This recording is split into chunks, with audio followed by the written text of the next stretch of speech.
Thank you for joining us. I'm Dr. Dustin Byrd, a professor of religion and philosophy at the University of Olivet. And today we're talking to Dr. Rudolf Siebert on the topic of the fascist temptation. So Dr. Siebert is professor emeritus at Western Michigan University in the Department of Comparative Religion, where he taught for over 50 years.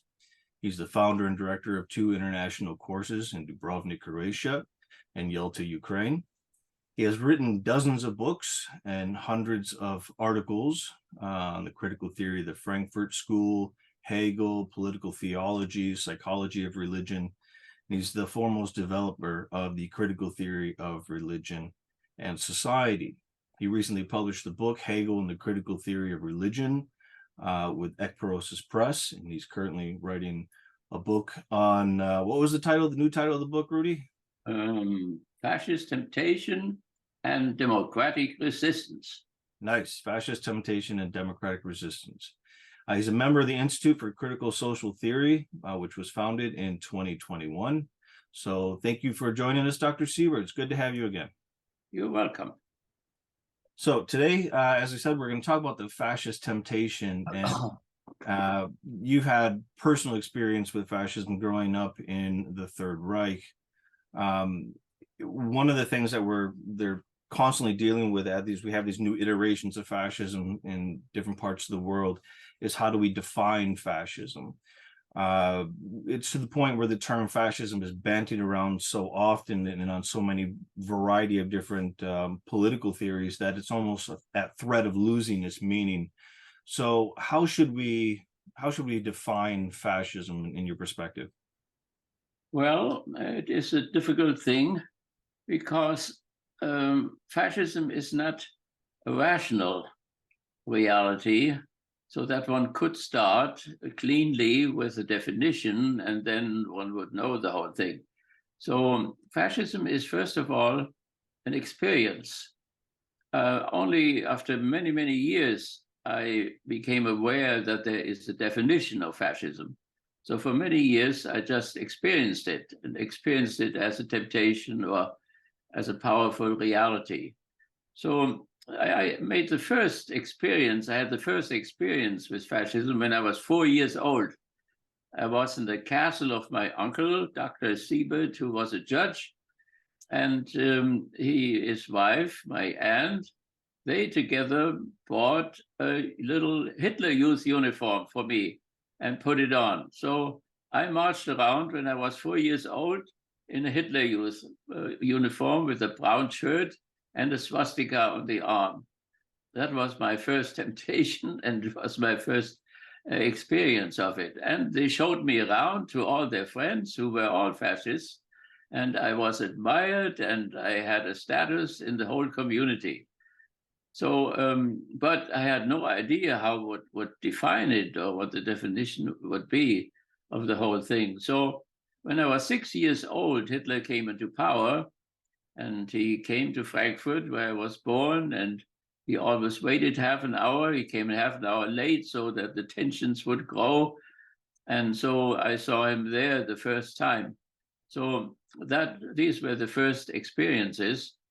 The reason why it is so hard to define it is that it is not a philosophy of reason, like, for instance, Aristotle or Plato or Hegel had it. So, but it is rather a philosophy of willpower, and not only the will of individuals, but the will of masses, the will of a whole nation. That is the program. So Hitler did not follow Hegel, but he followed Hegel's opponent, deadly enemy, namely Schopenhauer. And Schopenhauer, while Hegel had a philosophy of reason, Schopenhauer had a philosophy of will. That was the difference between the two. And Schopenhauer was the enemy of Hegel because Hegel was too optimistic. That means he thought that reason governed the world, like Parmenides had said. And so because of this optimism, he thought it was too irrational, this optimism. He made even an attempt to clarified the whole thing. So they were both professors at the Humboldt University in Berlin. And one day Schopenhauer put his class at the same time at which Hegel had his class in order to see where the students would go. And all the students went to Hegel and nobody came to him. So he resigned as professor and went to Frankfurt, and there he wrote his great book, The World as Will and Representation, as Will and Representation. And there he experienced also the revolution in Frankfurt, or the attempt of a revolution, and took a rather conservative position in all of this. So that is a very important thing, though, that Hitler did not take Hegel's books with him into the First World War, but Schopenhauer's 4 volumes. And whenever there was no battle and there was time, then he would study Schopenhauer. And he still discussed Schopenhauer with Goebbels in the last days of the war in April 1945. They were still over the phone. They discussed Schopenhauer. And it would be interesting which part of Schopenhauer. 3 volumes are an analysis of the will to life in nature and in the human world. And the 4th one is on redemption. Redemption through art, redemption through religion, redemption through philosophy. And it would be interesting to know if at the end of their lives they thought still about the will to life, or rather about the redemption from the will to life. So nevertheless, history maybe would have taken a slightly different form if Hegel had decided for a philosophy of reason rather than for a philosophy of will and willpower. Philosophy of reason was part of his Catholicism too. So with Schopenhauer was an atheist, also Hitler's Catholicism went. But atheism and pantheism were very often identified, and so Schopenhauer was an atheist, but one could also say a pantheist, and Hitler's faith or religion was probably some pantheistic form. So that, as the background is concerned. So, but of course, after some time, one can look for a definition and try at least. And so Alexis, you can call Alexis, and she can, of course, give a definition, and she gives several definitions, which shows how difficult it is. So that means to have a definition which covers all the different forms of fascism. So fascism in Italy, fascism in Germany, fascism in Spain, in Portugal, in Romania. So all these countries had become fascist. And each national fascism is different. So can one get the universal behind all these particulars? And so Alexis would say that fascism is a certain governmental system with a dictator at the center, and this dictator then controls powerfully the family, the production, the industry, also the information dimension, newspapers, radio, and so on. So, and also the dictator promotes nationalism. So we could say that fascism is an extreme form of nationalism. And it also, in many cases, the dictator promotes then also racism, but different dictators in different ways. Mussolini less than Hitler, also Franco less than Hitler, Salazar less than Hitler, and so on.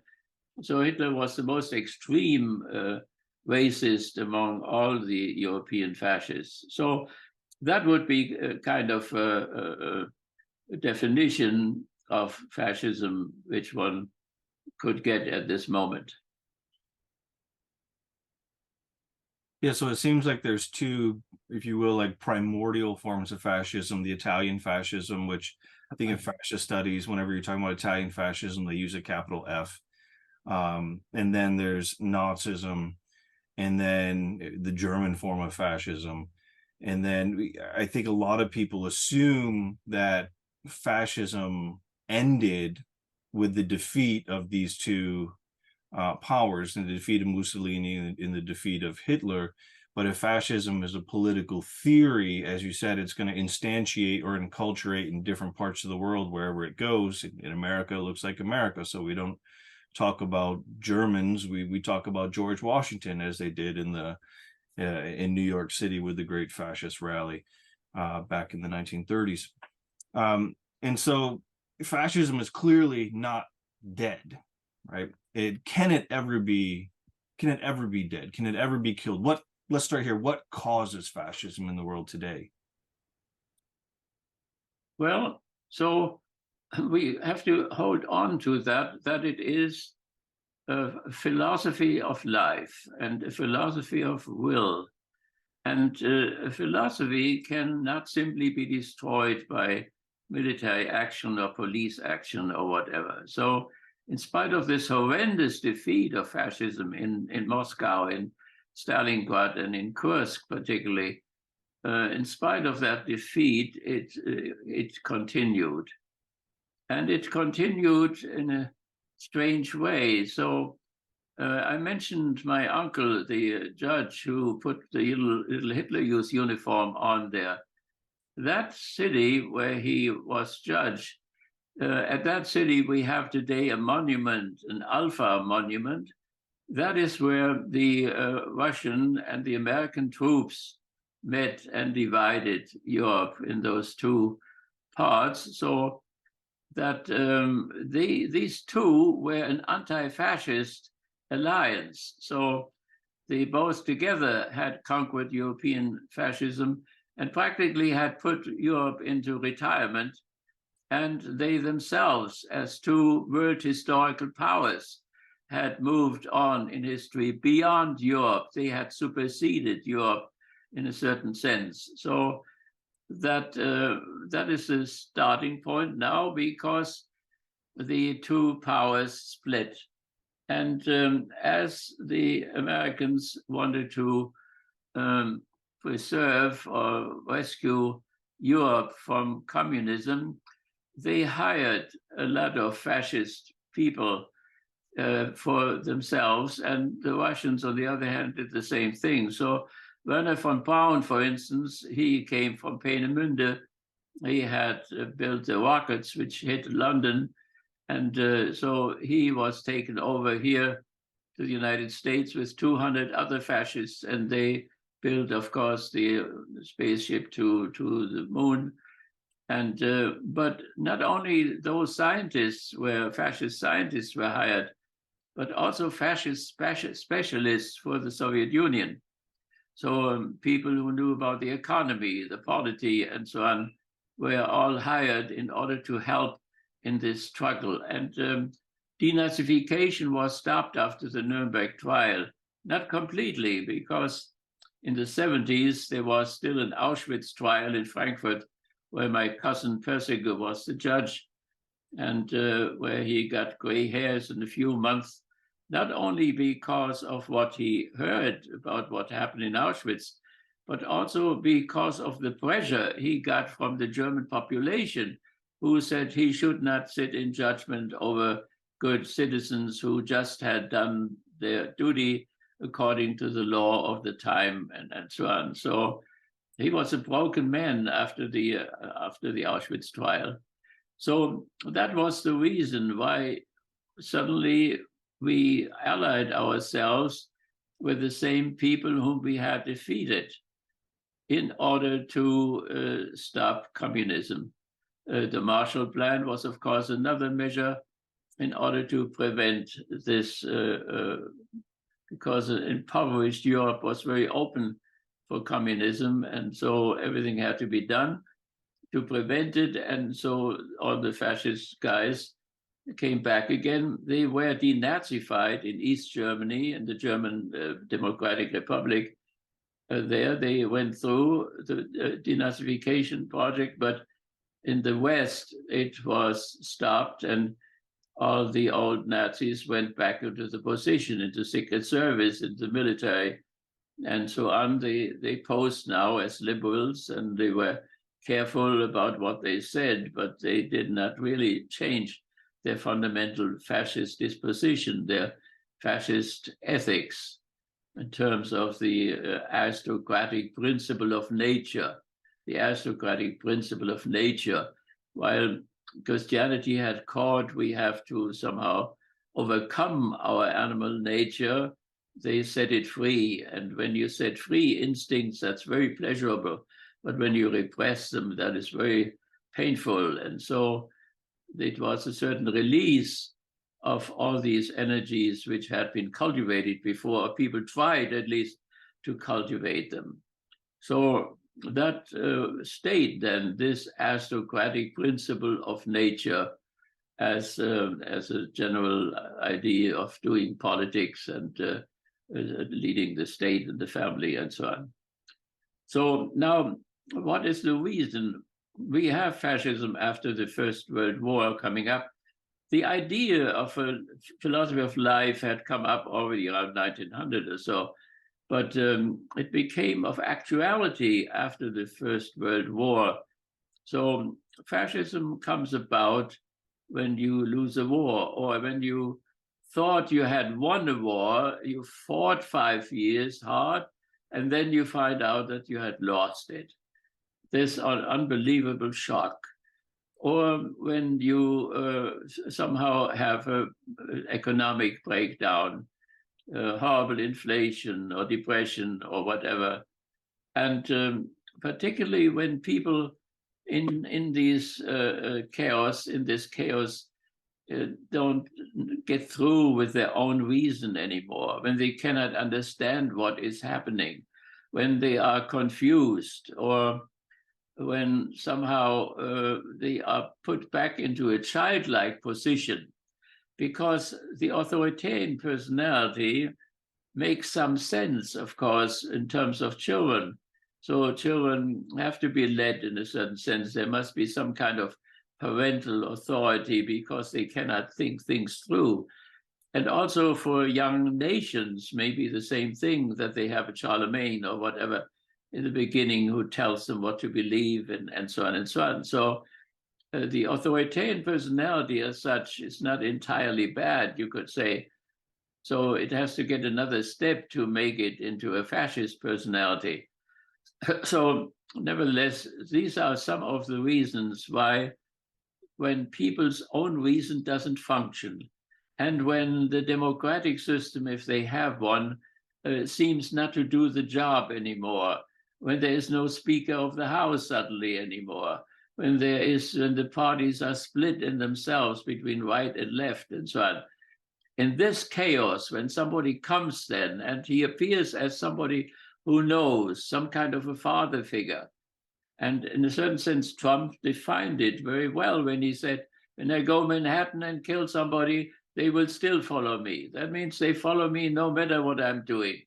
And they do, no matter, every time when he is sentenced for something or found guilty of something, then the number of his followers increases. So that has something to do with a very precarious situation.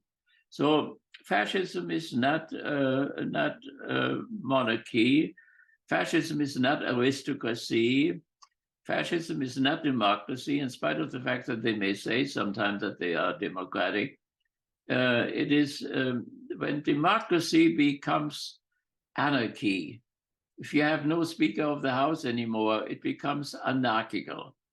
And when you have this anarchy, then people feel very insecure. And then they want to have that strong man, that strong father, that strong pope who tells them what to do. So I think these are few reasons why fascism at a certain point comes into the open and then is so powerful that people don't even lose their faith in the dictator when things go totally wrong.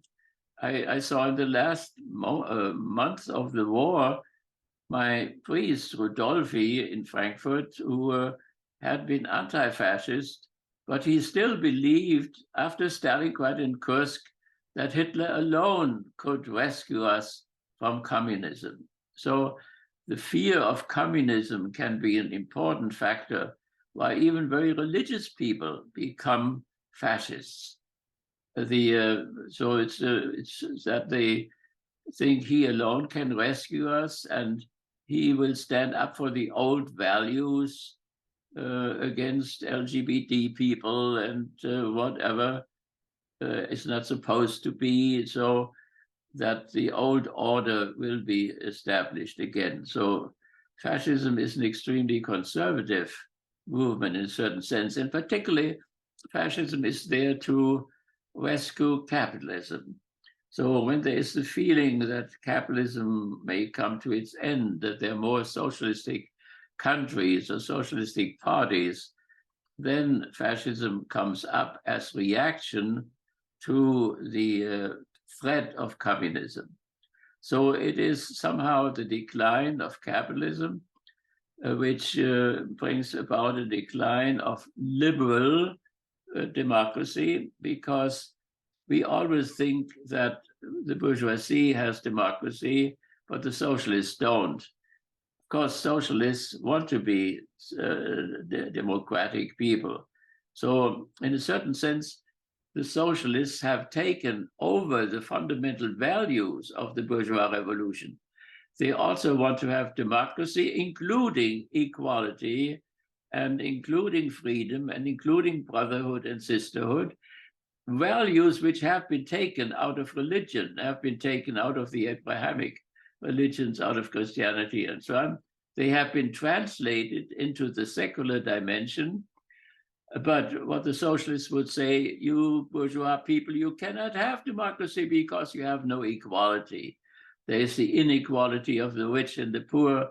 There is the equality before the law, but you have to pay the lawyer, and those who don't have the money can have no equality and so on.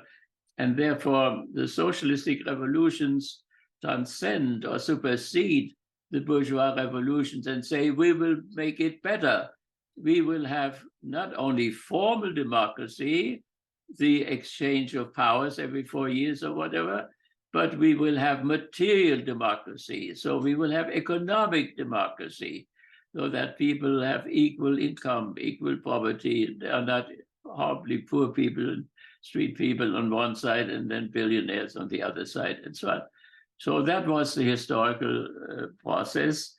And that is where also then fascism comes in order to rescue the not the democratic order, but to rescue capitalism as a system. And so I think that is one of the most important reasons why fascism comes about and why it is so stubborn. You know, it seems like fascism is very holistic, that it identifies, especially in the masses, the psychological needs that they have, the socioeconomic troubles that they find themselves in, the cultural chaos that they're experiencing, or at least they're experiencing change as chaos, or somehow losing identity, losing status. That the whole worldview of the people that fascism talks to seems to be in collapse, or it's being diminished somehow. And fascism and fascist leaders have seemingly the good one, or not the good ones, but the effective ones from the perspective of fascism, seem to be able to press all the right buttons in order to engender that type of mass psychosis within the people that they follow the leader, no matter what the leader says and does. But one of the things that I think we could probably look at or ask about is are there any religious motivations within religious communities to follow the fascist leader?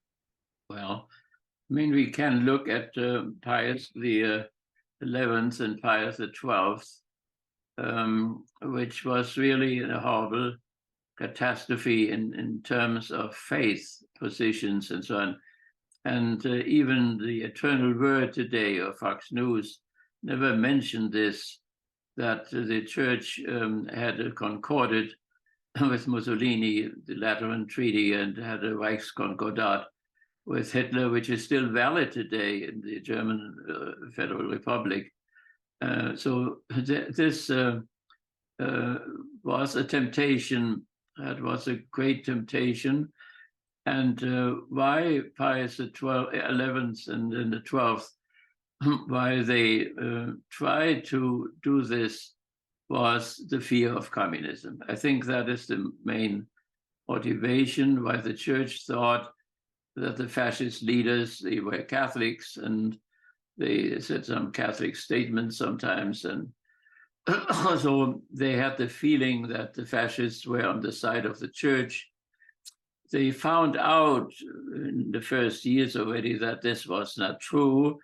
And then they wrote an encyclical with burning care in 34, I think. But that was too late already. They had already recognized the fascist state as legitimate. And so after the Pope made a deal with them, then other nations could get a good conscience and make a deal with them as well. And so that work had been done. The church had accepted fascism. And what the church said afterwards, that fascism was pagan and all this, it was not listened to anymore. It was too late now.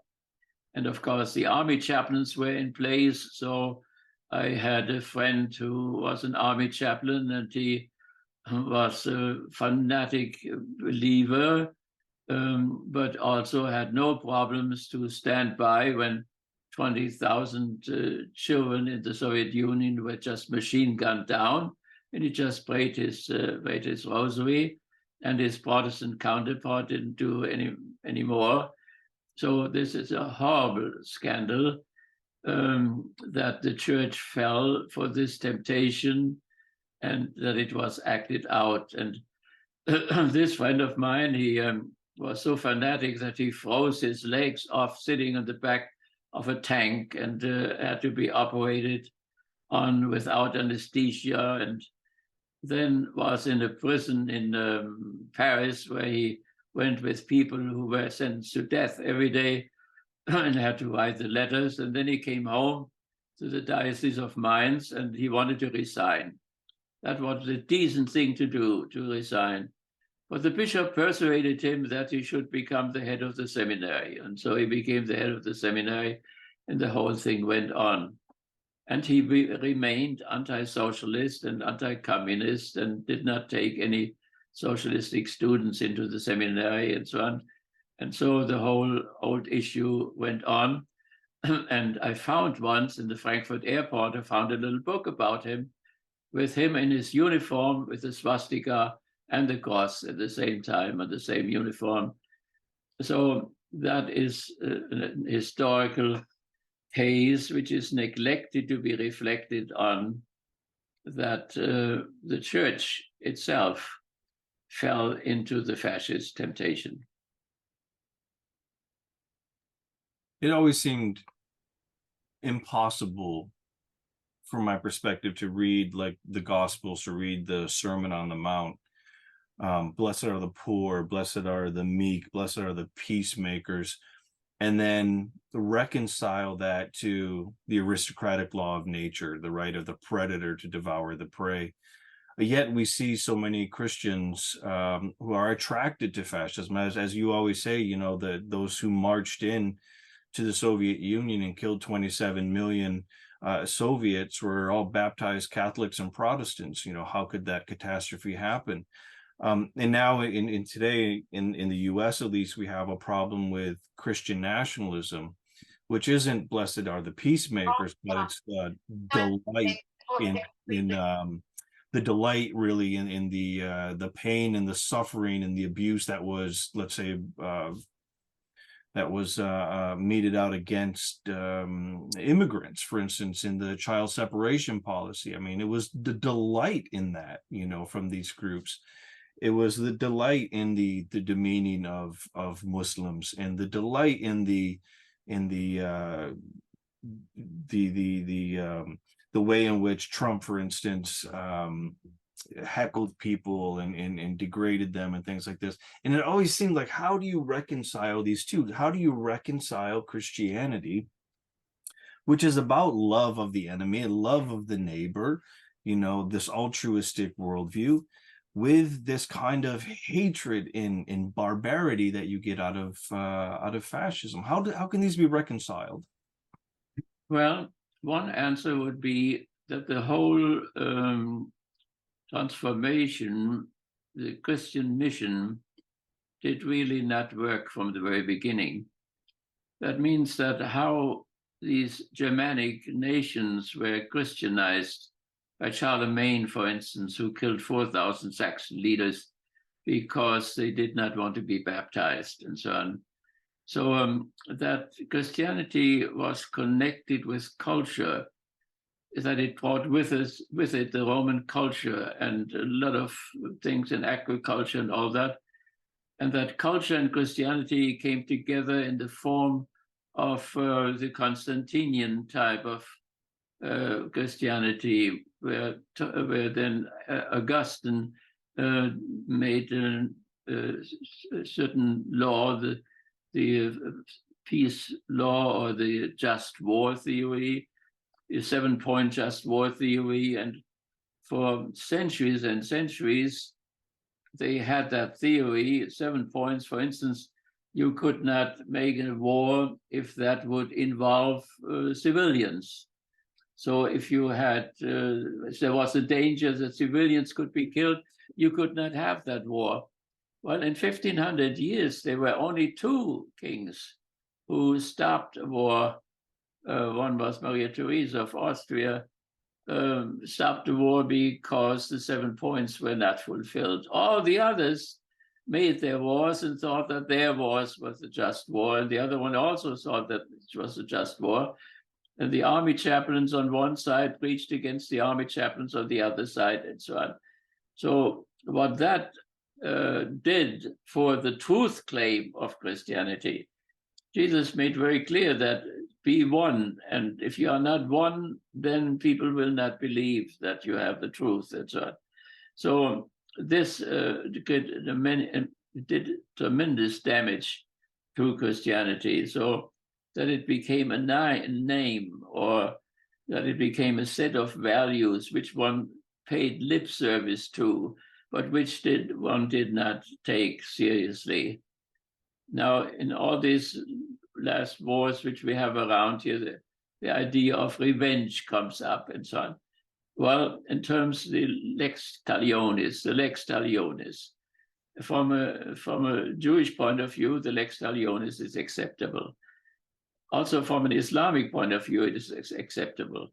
But from a Christian point of view, it's not. It is the Sermon on the Mount. There's the first commandment, hold up the other cheek.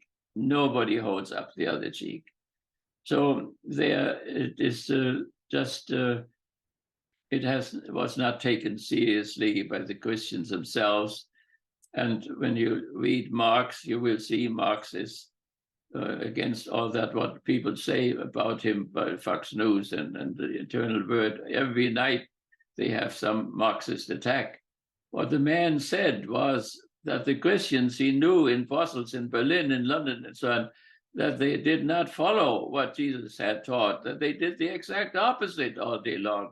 And that made him so angry that they thought that they always repeated that Marx said religion is opiate of the people or whatever. What he said was that this bourgeois religion, which he saw there, that this was opiate of the people, not religion as such. He saw very well that religion had other functions, but these other functions were not really actualized sufficiently. So this is the answer to that question, why people do not see right now this contradiction, and because they do not take it seriously. Biden is a catastrophe in that. So he is blamed that he is for abortion or whatever. He's not for abortion. He is for free choice, which is something else. Free choice people may very well want that there will be no abortion. They just want to have the right of conscience of the women to make their own decision and so on. So, but then when the question of retaliation comes up, which is against the Sermon on the Mount, there he has no problems whatsoever and does the exact opposite and so on. So it is just a disaster. And the enlightener would have to make that clear. So that one simply says, man, be honest now. Are you just a performing Catholic or performing Protestant and so on? Or do you really mean it or so? And if you're just performing, then just say so.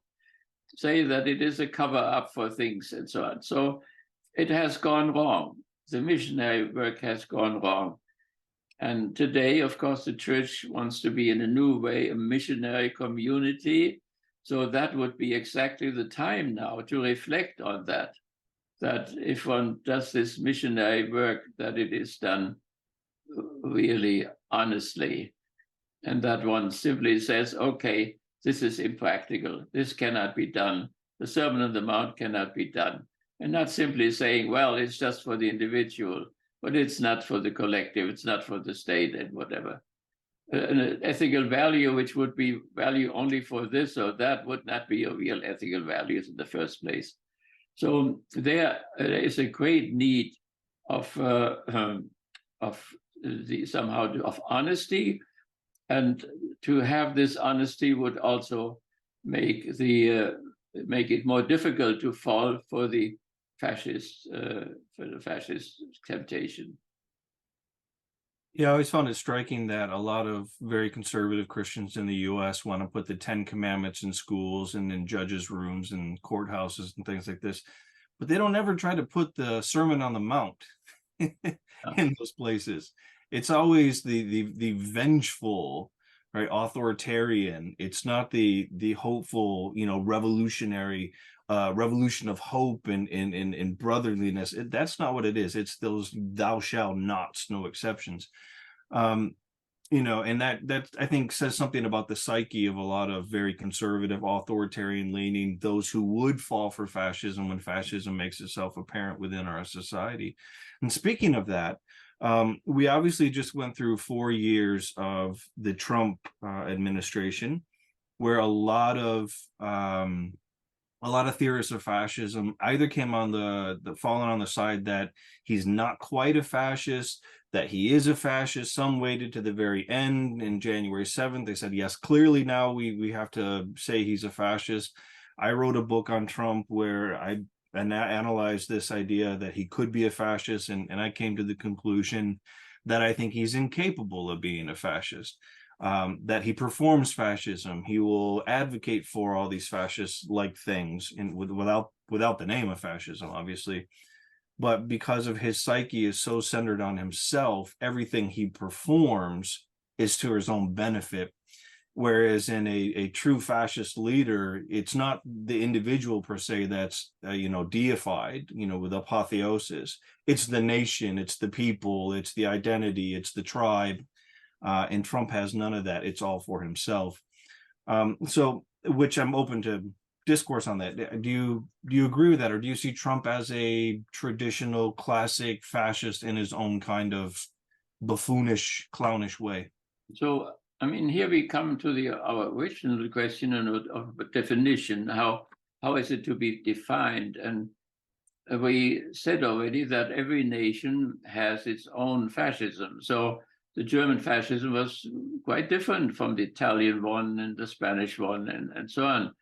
So, for instance, Franco had a lot of Catholicism still, which Hitler rejected. So when Franco said the Blessed Mother helped us in Guernica and then in Madrid and so on, they liberated us from communism. And then Hitler said, no, I did it. And so there was quite a difference between the two types of fascism. But so therefore the question was always, what will an American fascism look like?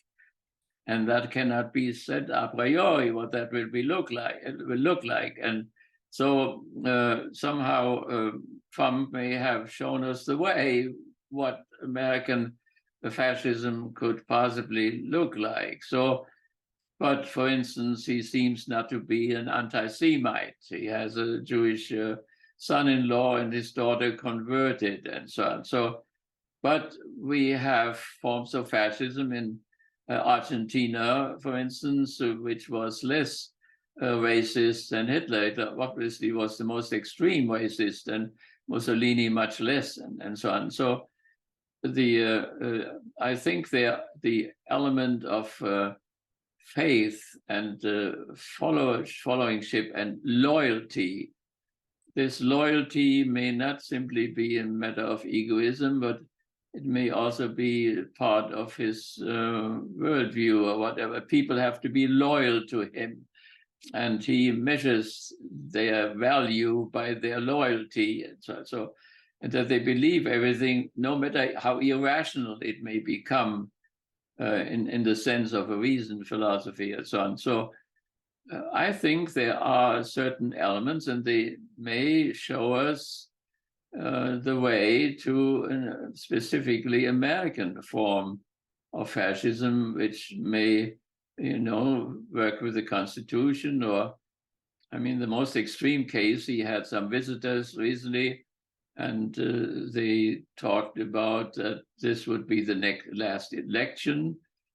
24 would be the last election, and there would be no election anymore, and Trump would be president for life, and they would do away with all kinds of things. And I think the issue of exclusivity, so real democracy is inclusive, but he is extremely exclusive in the sense of certain types of people. He prefers people who come from Northern Europe rather than from Eastern Europe or whatever. He wants to be well-educated people and so on, and the others, he considers to be stupid. And so this exclusivity and so on is something which they can say, of course, we don't want to gas anybody. We just want them to go home. Well, that may be one step. The final solution had many steps until it came to the extreme of the one-state decision. So the same thing, of course, will be with those fascists too. They evolve slowly as they come into power. And he is not very much of a theoretical guy, Trump, but he may get help and find somebody who, fabricates a theory which fits his actions. So that would be my position, that he is not Hitler.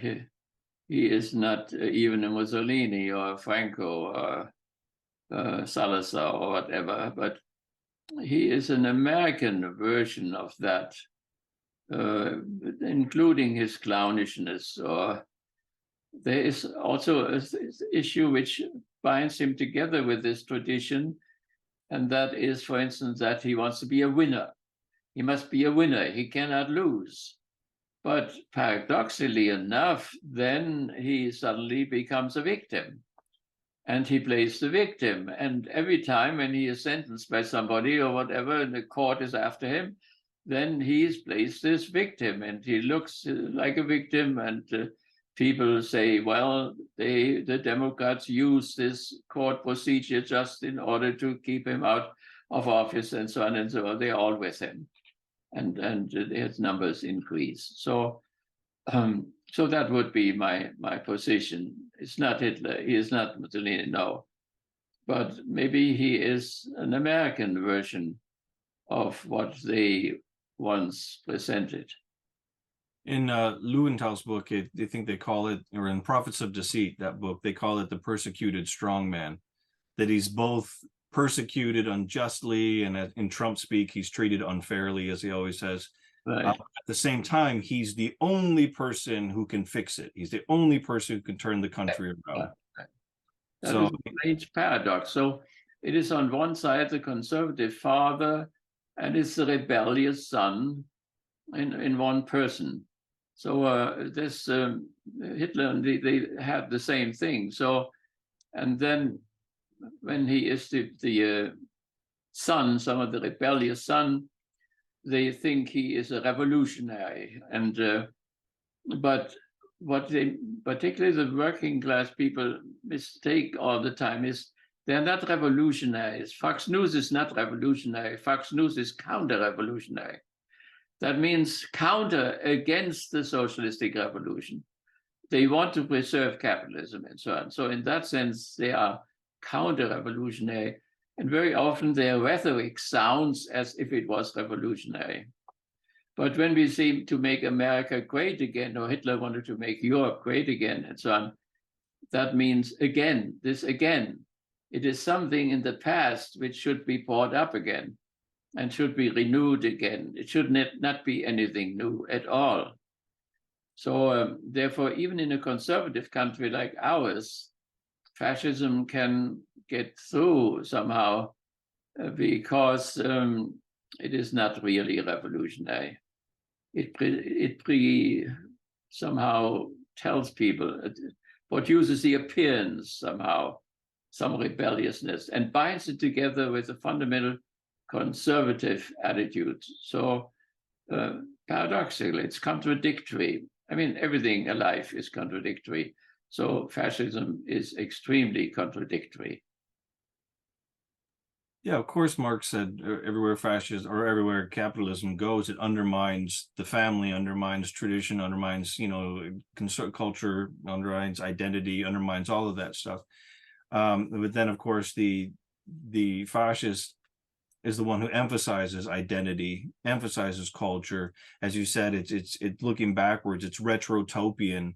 It's in some kind of way a perverse, future-oriented remembrance of the past, an attempt to bring back what it sees idealistically as the order of the past, how things made sense in the hierarchy, social hierarchy that was in place, which made sense, and it brought order and stability, and all of that is now in question. It's in chaos. And so somehow we want to go backwards as a means of going forward. In that, I think, is a very seductive perspective, especially when you look at the chaos.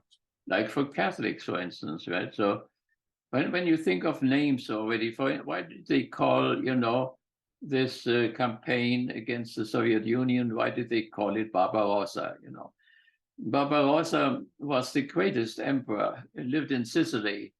He was a very educated man. He could talk with the Muslims, he had dialogues with them and so on, and ruled over an unbelievable empire. So the first empire. So the Nazis constituted the third empire. So Bismarck was the second, but that Charlemagne was the first one, and this Barbarossa was the greatest among these emperors. So it was this European Union, this Roman state of the German nation, this Roman element. You could say that fascism has something to do with Rome particularly. It is from there where the Roman Catholic Church also got a lot there.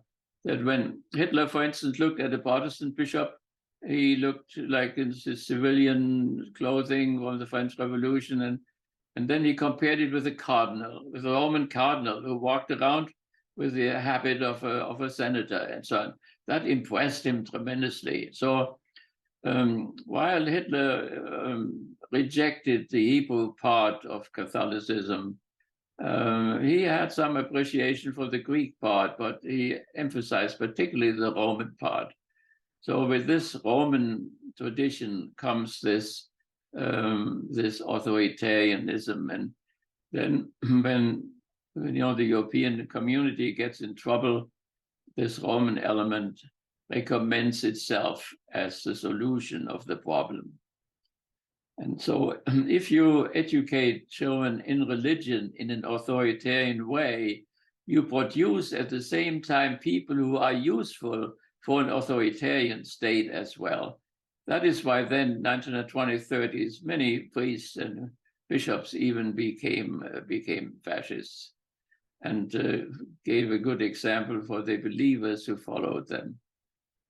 So the most powerful argument from a socialistic point of view is that this democracy which the bourgeoisie developed missed the element of equality. That when they did the American Constitution, the fathers of the Constitution in Philadelphia, their slaves were outside with their horses and their carriages and so on. And they were not meant, and the women were not included, and people without property were not included, and so on. And of course, democracy without equality is phony, or at best, it is formal. And then suddenly there comes the time when even this formality is in danger. And that happened, of course, on the in the march on the government in Washington. So when not even this peaceful transfer of power worked anymore, that shows exactly in which crisis we are and how much is needed, this democratic resistance against this development. Yeah, you often hear that right now that democracy is under threat throughout the West. In countries in Europe right now, you have for the first time far right parties in the Bundestag, for instance, the Alternative for Deutschland.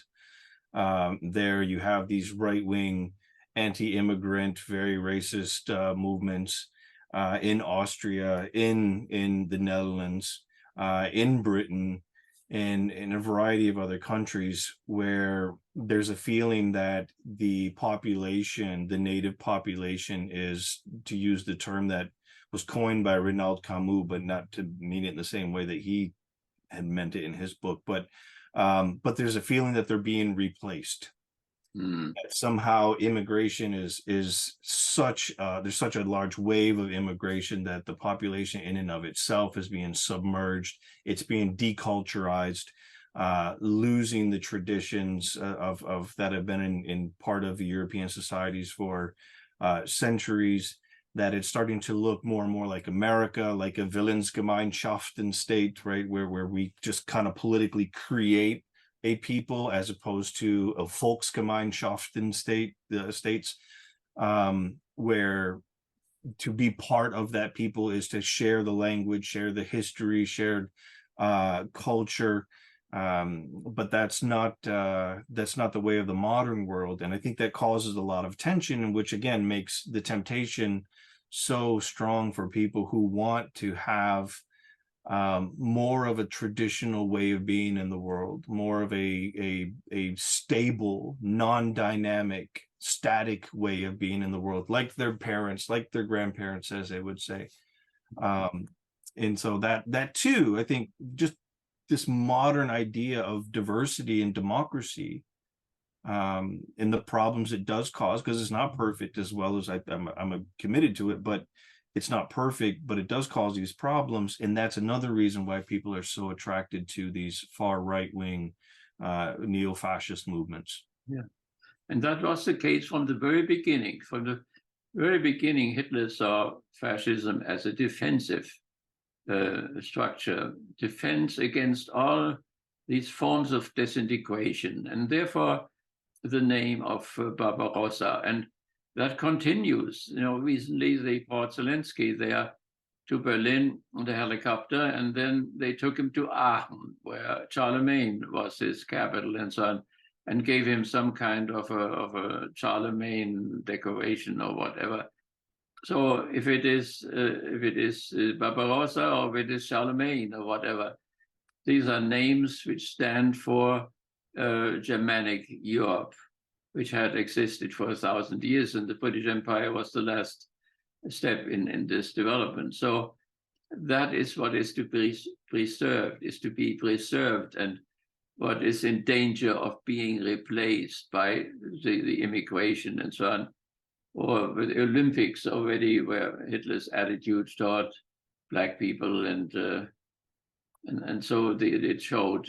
They were very restrained at the Olympics. They did their best not to show their whole side. And very often fascists, of course, hide some things when they think the time has not yet come, and then they come out with it a little bit later. One has to be careful with that.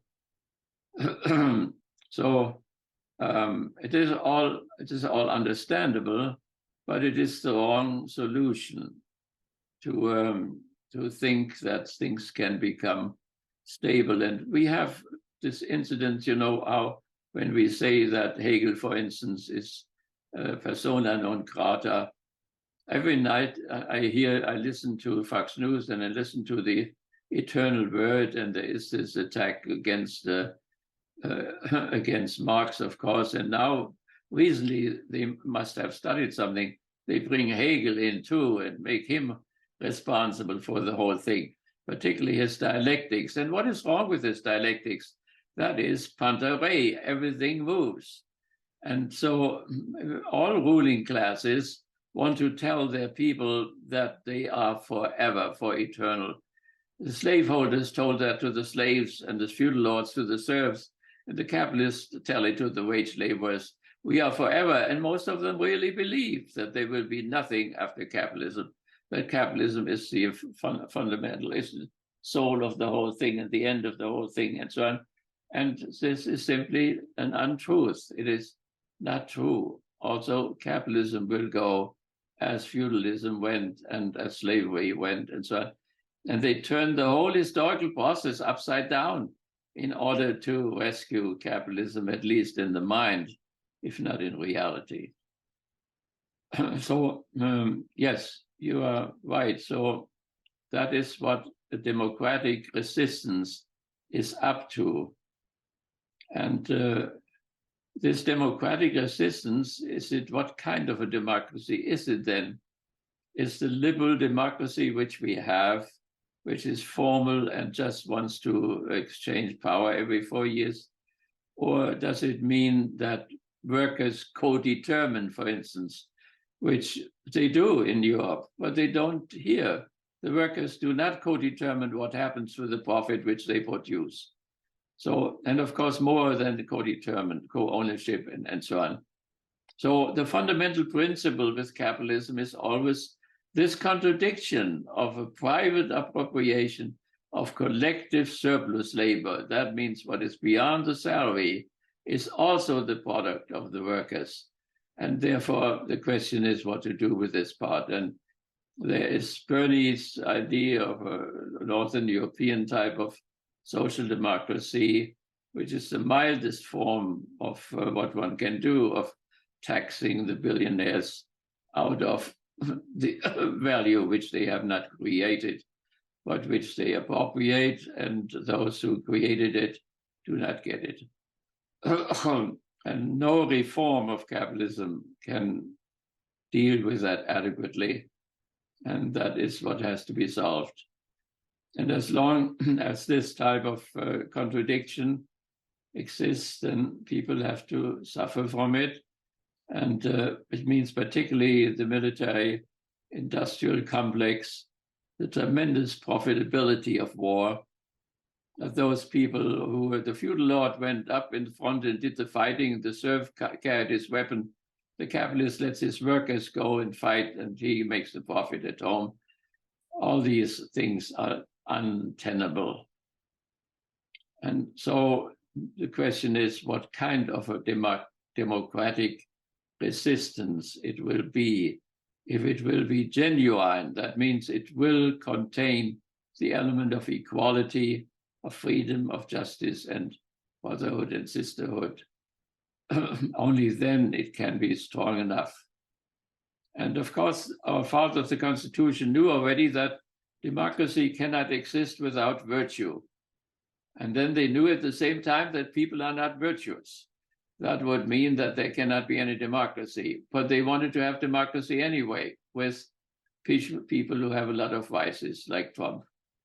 So there is a difficulty. There is a real problem. So we have to see how the dispositions of people can be changed. Very often our workers here have more respect for their bosses, the owners of their corporations, than they have for the politicians or for the president or whatever. Our whole attitude toward the state has to be changed. We cannot somehow let civil society triumph over the state. You have just chaos. And when you triumph, when the state triumphs over civil society, like the Soviet Union, you have utter poverty. So the right balance has to be found. Yeah, and in the chaos of the imbalance between the state and civil society, the Right. fascist demagogue comes in. Exactly. It Yeah. mobilizes. I mean, I'm on the one hand, I think every good leftist is appalled at January 7th, but also on the one hand can't denounce the idea that corrupt states have to be overthrown, right? I mean, so Of course, I'm not for overthrowing the U.S. government, but I think you're right. We need an intense revolution of democracy, democratic revolution to rescue the state from civil society that has now saturated it with its values, and that includes Donald Trump. Yeah, right. He was the fake revolutionary, the fake Democrat, in that sense, with a small d. And that's the danger, I think, of having a very hopeless situation where people feel like it's hopeless, that they need some kind of radical change, but then they fall for a guy who's just a con, who's a fraud, who's in it for himself, like Donald Trump. Or even worse, the guy who's actually sincere about it, but in the wrong direction, to the right, backwards. Yeah, if the democratic people could make the working people see the difference between a revolution and a counter-revolution, that would be very helpful, because they think that dictator is on their side. So if he goes through with his plan and he will stop elections and make himself president for life and so on, then people do not have a revolution, they have a counter-revolution, and worse than that. So that is what enlightenment has to happen, and the time is very short to do this. So the democratic resistance is very precarious, because the democratic disposition was very often not a genuine one. It was only formal. Well, it's better to have a formal one than none at all, without doubt. But it would be much better to make out of it a material one. And that would mean very concretely that our workers here would get the right of co-determination, that they would sit in the council or whatever it is, on the board, and could co-decide. Even if they had a minority position, would be better than no position at all, which is the case now. And we have to see also that all these people who fall for this fascism are not bad people. That means they are people around us. Most of the people I'm working with are authoritarian personalities and come from those families and so on. And they certainly want to do the right thing. So it is just that they don't understand the whole connection. And one has to be even very careful now to deal with that and not simply reject things, but see that whatever good is there is maintained as one tries to bring about a transformation. But it's not easy, because there are so many points where one will listens to it, say, how could you be so wrong? How can you be so old and so wrong? And if one would right away try to change that, one would lose the people. People would not listen anymore. They would say, well, that is one of those bad guys, and then you cannot do anything anymore. Yeah, with that, I think we're run out of time. But I think that's a good place to stop. So we set our whole hope on this democratic disposition. Absolutely. We cannot give up on it, no matter how weak it gets, no matter how corrupt it gets, no matter how many fractures it holds within itself. We have to hold on to the democracy and the understanding that all of humanity is a family. Exactly. It's a dysfunctional family, but it's a family nonetheless. Right. Otherwise, we sink into barbarism. Exactly. So thank you very much, Dr. Siebert, for doing this. It was wonderful to have you on and talk to you about this thing. And if any of you, our viewers, are interested to learn more about Dr. Siebert and the work that we do, stay tuned. The websites will be on the video. All right. Thank you. Thank you so very much. Thank you. Have a good day. Okay.